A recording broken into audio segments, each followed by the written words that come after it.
In this video I'm going to finish off my 2016 experiences with 3 stories. One is very short, the other 2 are a little longer. And remember, this is before I ever started to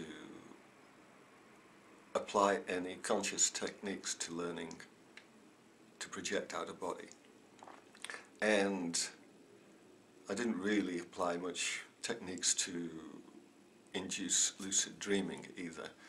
So a lot of this just happened as a natural development of my awareness in the sleep state. So let's begin.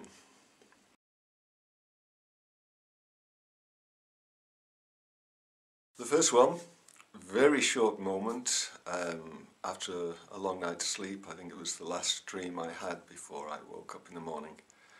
And it happened at the beginning of October. And it had something to do with extraterrestrials and something to do with healing. I was in my house and I understood that ETs had injected some kind of energy force into my living room. And this was to help the plants to grow. I wasn't really lucid in this dream, but there was some contemplation in there of why this thing was happening. And the idea was that this energy would heal the plants, help them to grow, but then also the plants in themselves would project their own energy, their own healing energy into the room, making the room a sort of energy box, if you like, energy space full of healing energy, and anybody who came into that room would automatically be healed from that energy. And that was it. I woke up from that while considering what it was about. That started the waking process. And as I say, it was a very, very short moment, about a minute long, and not really lucid, but some advanced awareness in there. But the next one is much more exciting.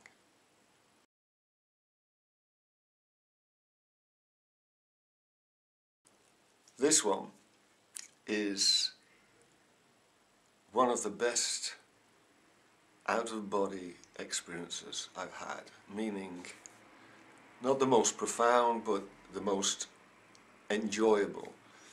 And I put it down as my first true out-of-body experience because it didn't happen from a dream, and the amount of awareness that was in there was so much more than I ever had in any of my lucid dreams up till that point. I'd been meditating, and through my meditation and the visuals that I get from the meditation, I suddenly found myself on a street close to the house where I grew up, and I'm riding a sort of machine that I understand to be a motorcycle, but it's not anything like a motorcycle. It's more like a go-kart with 2 wheels. I'm really close to the ground and I'm having trouble propelling it forward. It's moving very, very, very slowly, and it just doesn't make any sense to me. But I ride this to the end of the street and turn the corner to follow the next road up, and I stop. I think, this is silly. Why am I riding this? If I'm in a dream situation, I can create a real motorcycle, a proper motorcycle, not this funny machine contraption that I'm sitting on. So that's what I did. I got off, and while I'm noticing in the street there's a few kids playing on their bikes, and they stop to watch me. And while they're watching, I climb off this contraption, and I start thinking, okay, what sort of motorcycle would I like? And I wanted to go for a proper ride, so I thought of a nice big touring bike, and one of the models that I would really fancy having is the Honda Goldwing. Now, I couldn't quite picture exactly what a Honda Goldwing looks like. I just know it's a big bike with lots of panniers on the sides and something like an armchair on two wheels.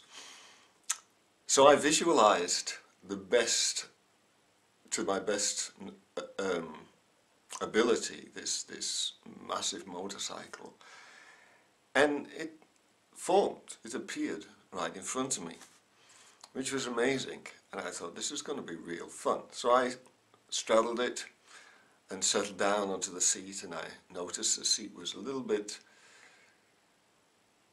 too far back. So I altered it a little bit. You can do that with thought. Changing the form to fit my body, and I realized my legs were on the pedals were also too far back, so I pushed them out a little bit and got it more comfortable, almost easy rider style.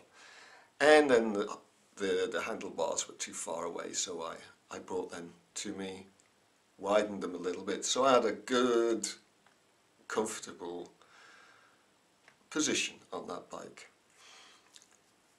And I noticed it had all the panniers on the back and on the front, and just over the top of the headlight were two sort of leather satchels, you might call them, part of the whole pannier ensemble. So I thought I'd look inside these satchels, see if there's anything in them, and amazingly enough, in one of them sat my passport, and in the other sat the motorcycle papers, the insurance, driver's license, that sort of thing. Blew me away. I had to laugh at the ability of consciousness, even my subconsciousness, to create something, and something hidden in these satchels. But that was okay. Then I decided to go for a ride, and I started it up, started electronically as I expected it would, and I set the gears into working the way they should, and took off on this bike towards the end of the street. When I got to the end of the street, the whole environment changed. I wasn't in my town anymore, and I came to a fork in a road, and one road went down towards the side of a mountain or a hill and disappeared off into the distance, and the other one went up. And I thought, well, I'll follow that one that's going up. I had to make a choice, so I decided I'd follow the high road instead of the low road. And I rode up there for about half a minute, and the road started to become a track, and it was very muddy then and stony, and it came out onto a car park, and it looked like a car park where people would stop before they took off on hiking trips further up the mountainside, because there were a lot of cars and camper vans parked there, and people were changing their shoes and grouping around, and some of them were even having barbecues there. I noticed all that. But I realised that this wasn't going to be a place that I could get very far on my motorcycle, so I turned around and headed back to the low road. And I got to it, I found it again, and I just took off along that road. And the environment was different again, because then I was in a sort of desert landscape, a long stretch of road towards the horizon, further that I could see. And it reminded me of what I imagined somewhere like Morocco might be. That's the first place that came to mind. And on the right hand side of the road was some flats, flatlands,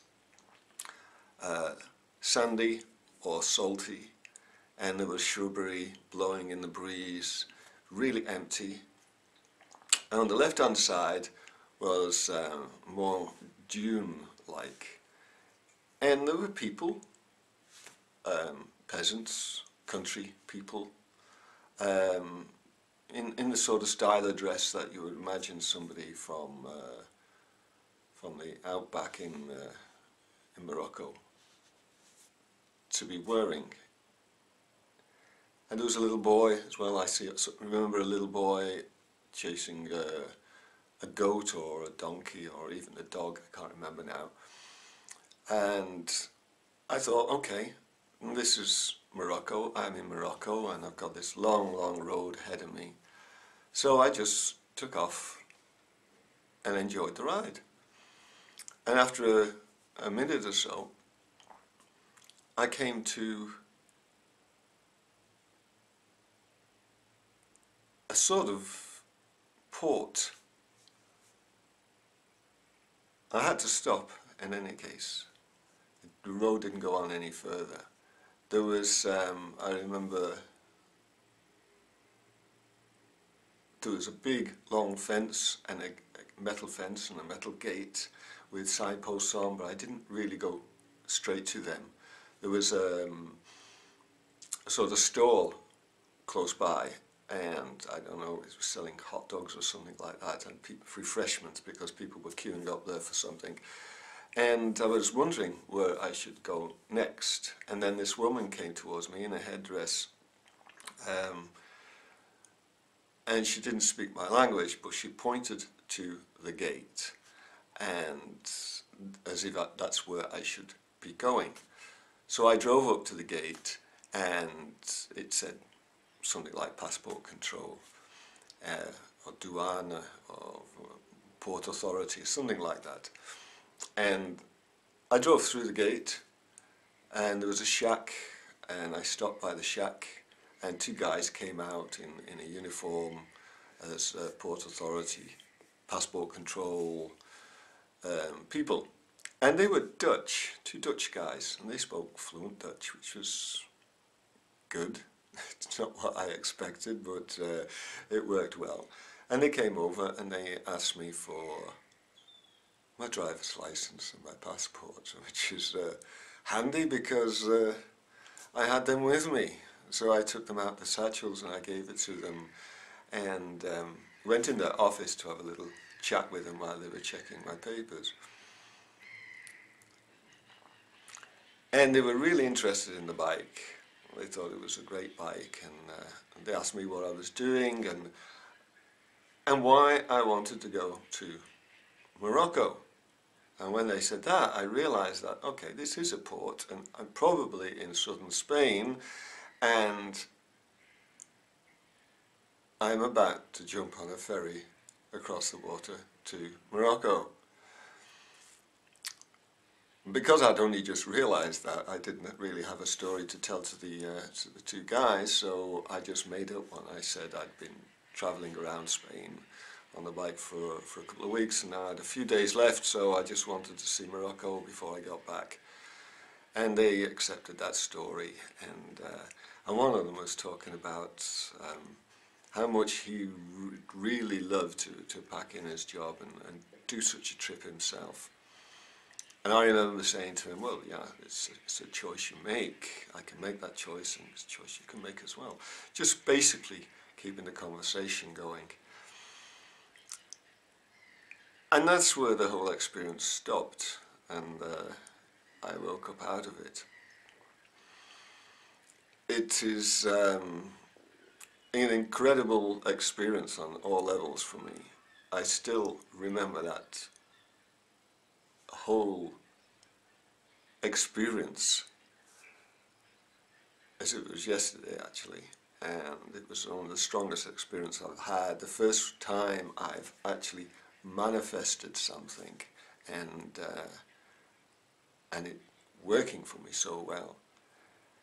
But all the other elements in there, you know, the changing of the landscape, the road that doesn't go anywhere, and the different ideas of where I am, country, and how much of that I'm manifesting, or how much of that was beforehand. But the funniest thing is the fact that, you know, my passport and driver's license were in the bike, and I didn't consciously manifest them. But apparently my higher awareness knew I'd need them, and put them there. How else can you explain it? Yeah, if you have any other ideas about how this this sort of thing happens, let me know, because I find it really, really interesting. But that was that experience anyway. Still one of my favourite experiences. And let's move on to the next one.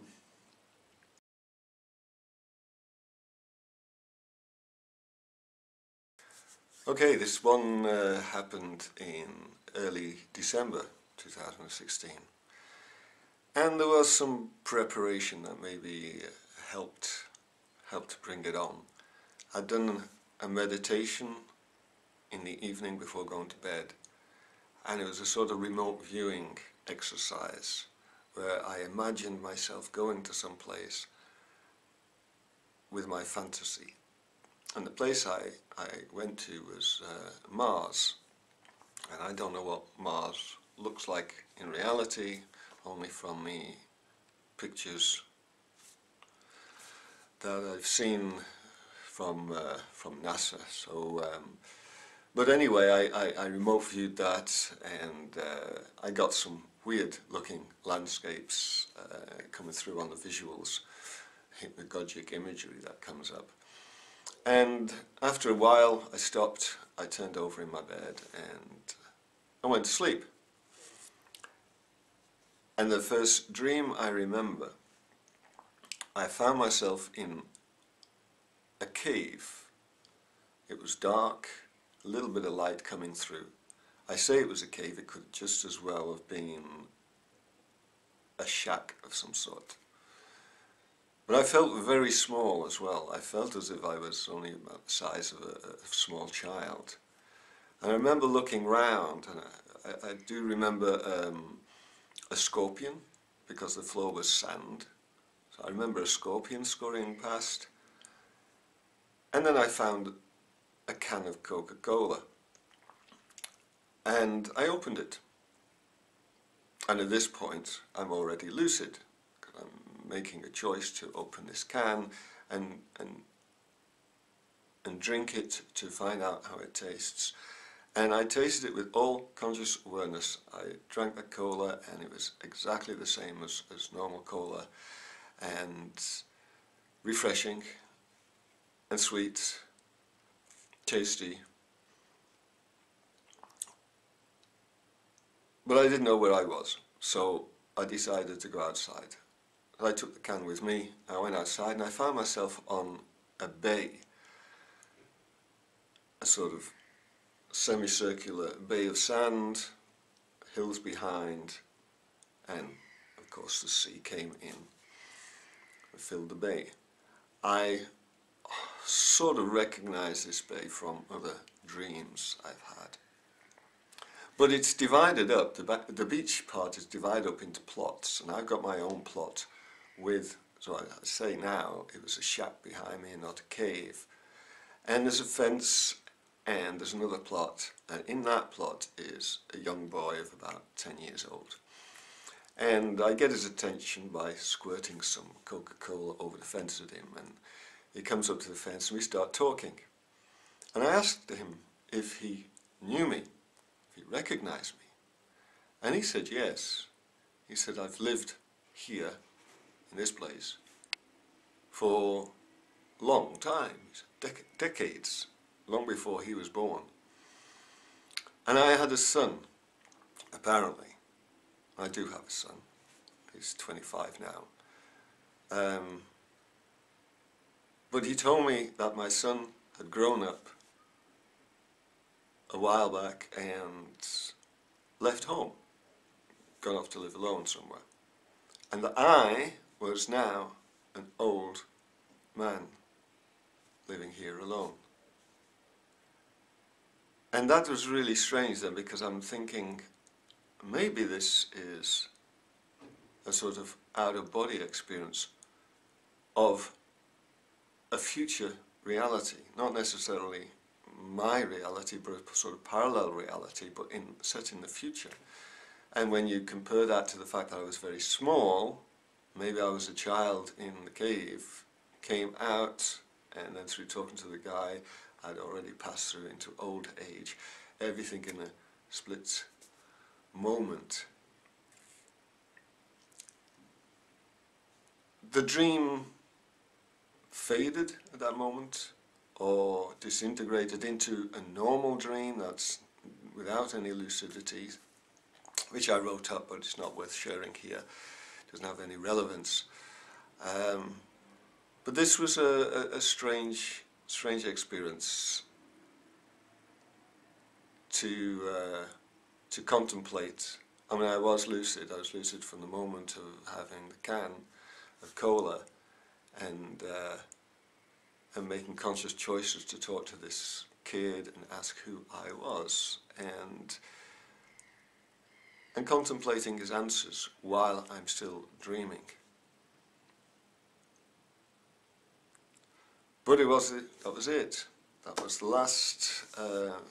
last profound, unusual dream I had with any lucidity before 2017 came. And January 2017 is when I had my first self-induced out-of-body experience, which I've already mentioned in one of the videos earlier on this channel.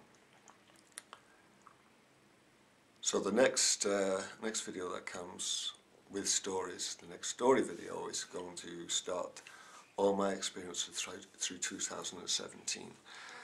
And I won't be throwing 3 or 4 together. I'll be doing one at a time with those, because there's some really incredible stories in there I want to share.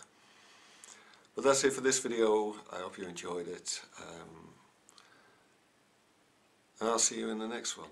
Till then, bye-bye.